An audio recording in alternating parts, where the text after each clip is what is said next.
Os videogames têm gráficos espetaculares, capazes de te transportar para cidades incrivelmente detalhadas, campos de batalha de tirar o fôlego, mundos mágicos e ambientes impressionantes. Embora isso possa parecer uma antiga estação de trem e locomotiva do Velho Oeste de Red Dead Redemption 2, na verdade, ela é composta por 2,1 milhões de vértices montados em 3,5 milhões de triângulos com 976 cores e texturas atribuídas às várias superfícies. Tudo com um sol virtual iluminando a cena abaixo. Mas talvez o fato mais impressionante seja que esses vértices, texturas e luzes são totalmente compostos por uns e zeros. Isso está sendo processado continuamente dentro da placa de vídeo do seu computador ou de um console de videogame. Então, como o seu computador pega bilhões de uns e zeros e transforma isso em gráficos 3D realistas? Bem, vamos direto ao assunto.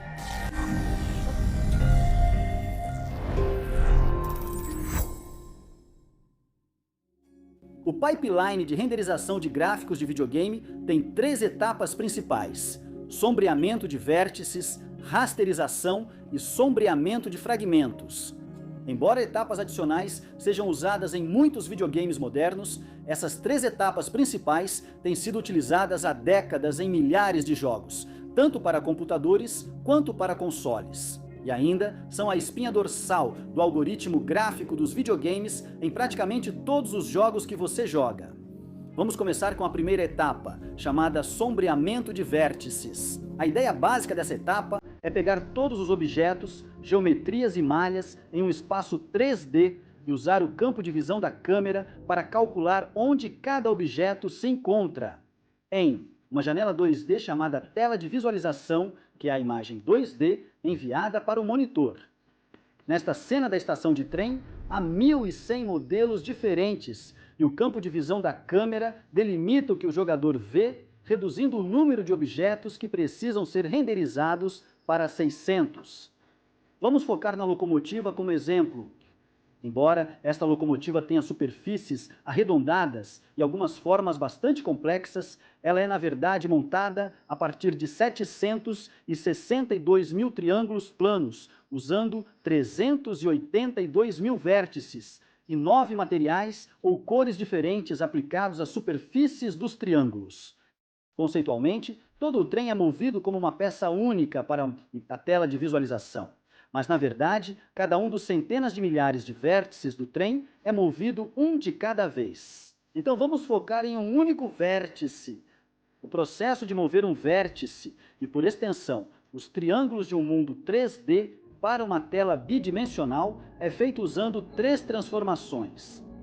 Primeiro, movendo um vértice do espaço do modelo para o espaço do mundo.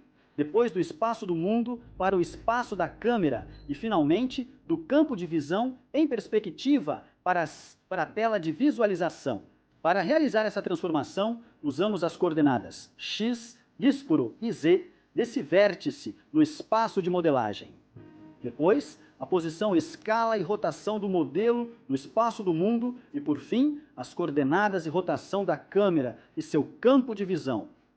Nós inserimos todos esses números em diferentes matrizes de transformação e os multiplicamos, resultando nos valores x e y do vértice na tela de visualização, assim como um valor z, ou profundidade, que usaremos depois para determinar a oclusão entre objetos. Após transformar 3 vértices do trem com matemática de matrizes semelhante, obtemos um triângulo único na tela de visualização. Depois, o restante dos 382 mil vértices do trem e os 2.100.000 vértices de todos os 600, os objetos no campo de visão da câmera passam por um conjunto semelhante de transformações, movendo assim todos os 3.500.000 triângulos para uma tela bidimensional. Isso é uma quantidade incrível de matemática matricial. Mas as GPUs, placas de vídeo e consoles de videogame são projetados para serem monstros de renderização de malhas de triângulos e por isso evoluíram ao longo de décadas para lidar com milhões de triângulos a cada poucos milissegundos. Por exemplo, essa GPU tem cerca de 10.000 núcleos projetados para executar de forma eficiente até 35 trilhões de operações de multiplicação e adição de 32 bits a cada segundo. E ao distribuir as coordenadas dos vértices e os dados de transformação entre cada um dos núcleos, a GPU pode facilmente renderizar a cena, resultando em 120 ou mais quadros por segundo. Agora que já movemos todos os vértices para um plano 2D, o próximo passo é usar os 3 vértices de um único triângulo e descobrir quais pixels específicos da sua tela são cobertos por esse triângulo. Esse processo é chamado de rasterização. Um monitor ou TV 4K tem uma resolução de 3.840 por 2.160, resultando em cerca de 8,3 milhões de pixels. Usando as coordenadas x e y dos vértices de um determinado triângulo na tela de visualização, sua GPU calcula onde ele se encaixa nessa grade enorme e quais pixels são cobertos por esse triângulo específico. Em seguida, esses pixels são sombreados usando a textura ou cor atribuída àquele triângulo. Assim, com a rasterização, transformamos triângulos em fragmentos, que são grupos de pixels que vêm do mesmo triângulo e compartilham a mesma textura ou cor. Depois, passamos para o próximo triângulo e sombrearmos os pixels que são cobertos por ele, e continuamos fazendo isso para cada um dos 3,5 milhões de triângulos que foram previamente movidos para a sua tela de visualização.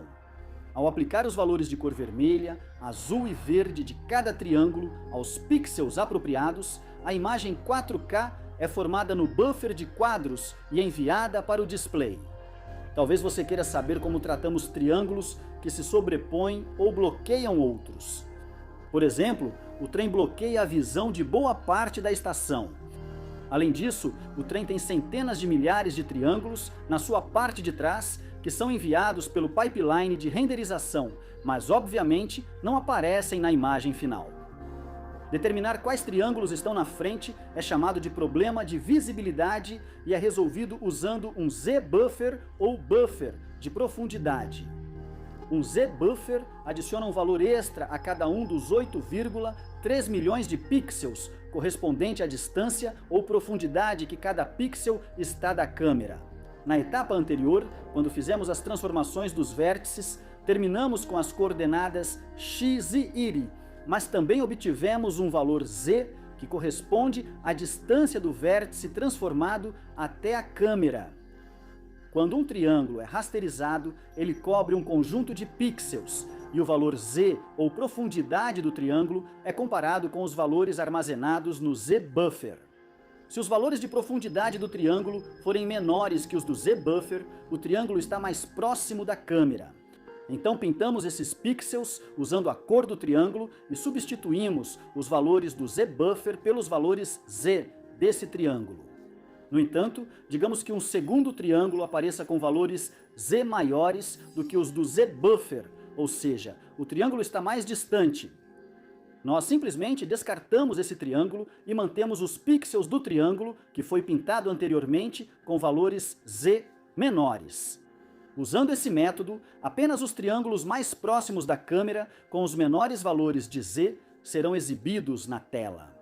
Aliás, aqui está a imagem do buffer Z, ou buffer de profundidade, onde o preto representa o que está perto e o branco representa o que está longe.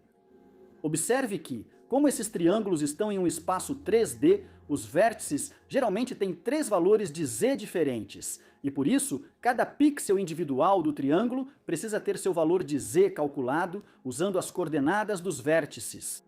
Isso permite que triângulos que se cruzam sejam renderizados corretamente em suas interseções, pixel por pixel. Um problema com a rasterização nesses pixels é que se o triângulo corta em um ângulo e passa pelo centro do pixel, então todo o pixel é pintado com a cor desse triângulo, resultando em bordas irregulares e pixeladas. Para reduzir a aparência dessas bordas irregulares, os processadores gráficos implementam uma técnica chamada antisserrilhamento por superamostragem. Com o SSAA, 16 pontos de amostragem são distribuídos em um único pixel. E quando um triângulo corta um pixel, dependendo de quantos dos 16 pontos de amostragem o triângulo cobre, uma fração correspondente daquela cor é aplicada ao pixel, resultando em bordas suavizadas na imagem e uma pixelização significativamente menos perceptível. Uma coisa para lembrar é que quando você está jogando um videogame, a visão da câmera do seu personagem, assim como os objetos na cena, estão se movendo continuamente. Como resultado, o processo e os cálculos no sombreamento de vértices, na rasterização e no sombreamento de fragmentos são recalculados. A cada quadro, uma vez a cada 8,3 milissegundos, para um jogo rodando a 120 quadros por segundo. Vamos ao próximo passo, o sombreamento de fragmentos. Agora que temos um conjunto de pixels correspondente a cada triângulo, não basta simplesmente preencher os pixels como em uma pintura por números. Na verdade, para tornar a cena realista, precisamos levar em conta a direção e a intensidade da luz ou iluminação, a posição da câmera, reflexos e sombras projetadas por outros objetos. Por isso, o sombreamento de fragmentos é usado para sombrear cada pixel com uma iluminação precisa, tornando a cena realista. Só para lembrar, fragmentos são grupos de pixels formados a partir de um único triângulo rasterizado. Vamos ver o Fragment Shader em ação. Esta locomotiva é feita principalmente de metal preto, e se aplicarmos a mesma cor a cada um de seus fragmentos de pixel, teremos um trem terrivelmente impreciso. Mas, uma vez que aplicamos a iluminação adequada, como deixar a parte de baixo mais escura e a parte de cima mais clara, e adicionamos reflexos especulares ou brilho, onde a luz reflete na superfície, obtemos um trem de metal preto realista. Além disso, à medida que o Sol se move no céu, a iluminação no trem reflete a passagem do tempo ao longo do dia.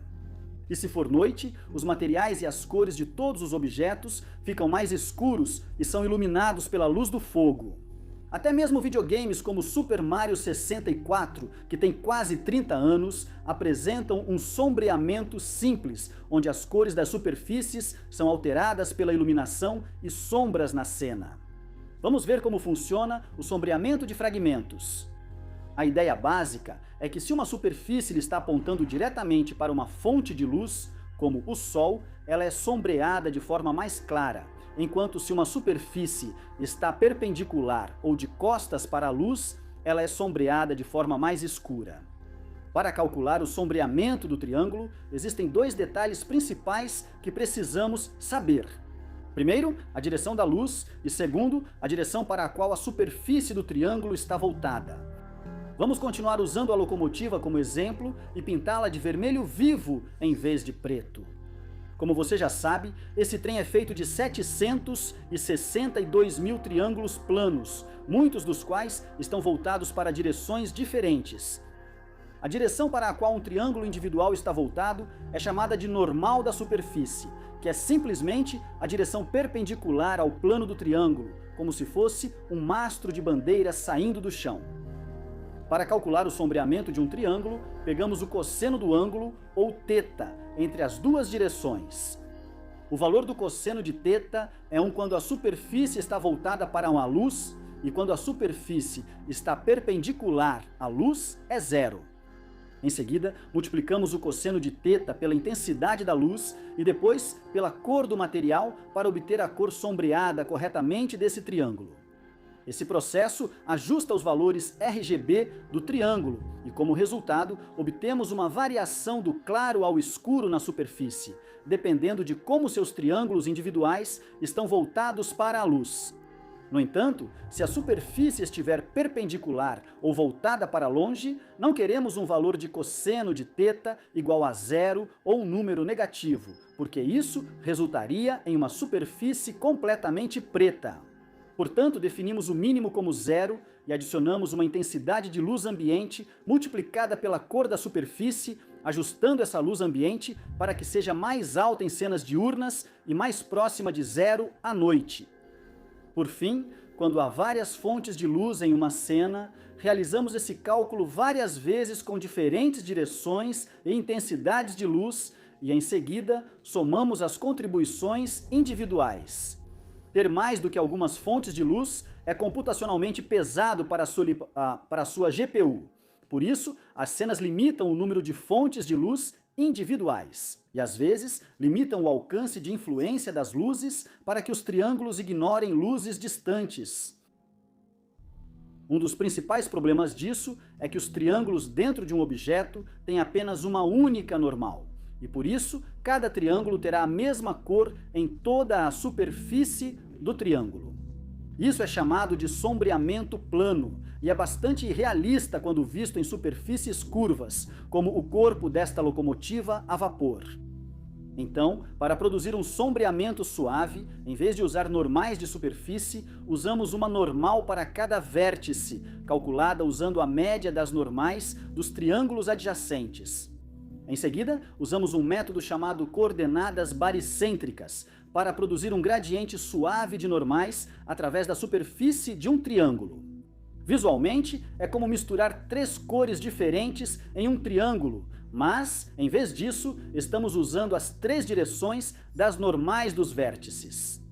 Para um determinado fragmento, pegamos o centro de cada pixel e usamos as normais dos vértices e as coordenadas do triângulo pré-rasterizado para calcular a normal baricêntrica daquele pixel específico. Assim como misturar as três cores em um triângulo, a normal desse pixel será uma mistura proporcional das três normais dos vértices do triângulo. Como resultado, quando um conjunto de triângulos é usado para formar uma superfície curva, cada pixel fará parte de um gradiente de normais, resultando em um gradiente de ângulos voltados para a luz, com coloração pixel a pixel e sombreamento suave em toda a superfície. Queremos dizer que este foi um dos vídeos mais divertidos de fazer, simplesmente porque adoramos jogar videogame e ver o algoritmo que cria esses gráficos incríveis foi uma alegria. Passamos mais de 540 horas pesquisando, escrevendo, modelando esta cena de RDR2 e animando.